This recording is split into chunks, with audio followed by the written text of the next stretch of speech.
Bagaimana langkah Gus Muhaimin untuk menaikkan peringkat Indonesia di SGIE?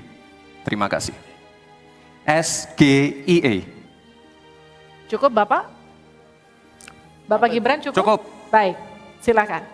Bapak Muhaimin untuk menjawab, waktu Anda menjawab 2 menit, kami persilakan. Terus terang SGIE saya nggak paham, SGIE itu apa? Tenang.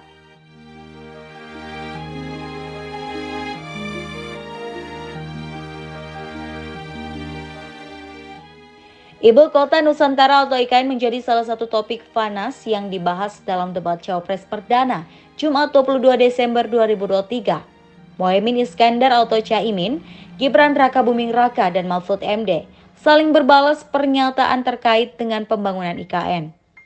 Gibran Rakabuming Raka menyebut Caimin agak aneh karena memiliki keinginan untuk membangun kota-kota seperti Jakarta, tetapi tidak setuju dengan IKN. Gus Muhaimin ini agak aneh ya, pengen bangun kota selevel Jakarta tapi nggak setuju sama IKN. Tapi ya monggo lah ya, nggak apa-apa. Gibran menyampaikan untuk mengatasi permasalahan di kota harus dibenahi transportasi umumnya. Dia menyebut transportasi umum harus dipastikan aman dan nyaman untuk semua kalangan termasuk kaum disabilitas, lanjut usia dan anak-anak. Lalu, Gibran Rakabuming Raka menyebut Caimin tidak konsisten soal pembangunan IKN di Kalimantan Timur. Gibran menyampaikan ini saat menanggapi pernyataan Caimin yang menilai pembangunan IKN bukan prioritas. Baik, saya izin menanggapi Gus Muhaimin dulu. Saya ingat sekali Gus Muhaimin dulu sempat ikut meresmikan dan potong tumpeng di IKN. Ini gimana, ini nggak konsisten. Dulu dukung, sekarang nggak dukung karena menjadi wakilnya Pak Anies yang mengusung tema perubahan. Sekali lagi Gus, mohon maaf, IKN ini bukan hanya membangun bangunan pemerintah, tapi juga sebagai simbol pemerataan pembangunan di Indonesia, sebagai simbol transformasi pembangunan di Indonesia. Anak Presiden Joko Widodo ini heran lantaran Caimin berubah sikapnya setelah menjadi cawapres dari calon presiden nomor urut 1 Anies Baswedan. Gibran menegaskan bahwa pembangunan IKN bukan hanya untuk kepentingan pemerintah. Menurut dia, pembangunan IKN merupakan bentuk pemerataan transformasi pembangunan di tanah air. Sebelumnya, Caimin menyampaikan bahwa infrastruktur dan sumber daya manusia sama pentingnya. Caimin mengatakan pemerintah perlu membaca prioritas. Dia lantas mencontohkan proyek pembangunan IKN.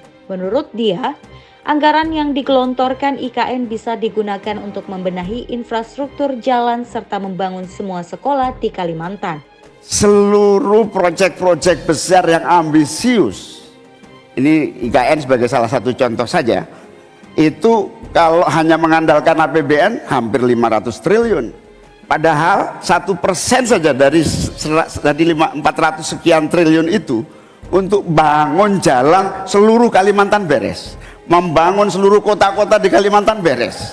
Dan yang paling penting infrastruktur yang untuk SDM 3% aja dari seluruh anggaran IKN itu bisa membangun sekolah dengan baik di seluruh Kalimantan. Tak hanya terlibat perdebatan panas dengan Caimin soal IKN, tapi Gibran juga terlibat saling sanggah dengan Mahfud MD soal IKN.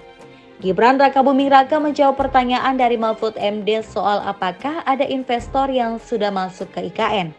Awalnya, Mahfud menyebutkan soal pembangunan IKN yang sampai sekarang menurutnya belum menarik minat investor. Hal itu menurut Mahfud berkaitan dengan anggaran pembangunan IKN yang disusun dengan skala 20% dari APBN dan sisanya dari pihak swasta atau investasi. Mahfud MD bahkan meminta Gibran untuk menyebutkan nama investor yang sudah masuk ke IKN. Mendengar pertanyaan itu, Gibran kemudian meminta Mahfud untuk menelusuri pemberitaan media lewat mesin pencarian Google. Menurut Gibran, sudah banyak investasi yang masuk ke IKN. Dan untuk menanggapi Prof. Mahfud, Prof, mungkin nanti setelah pulang dari debat bisa di Google, sudah banyak yang masuk. Hanya pada Agung Sedayu. Dan nanti akan tambah lagi mungkin setelah Pilpres, karena mereka pasti akan wait and see melihat stabilitas politik di Indonesia. Terima kasih Prof.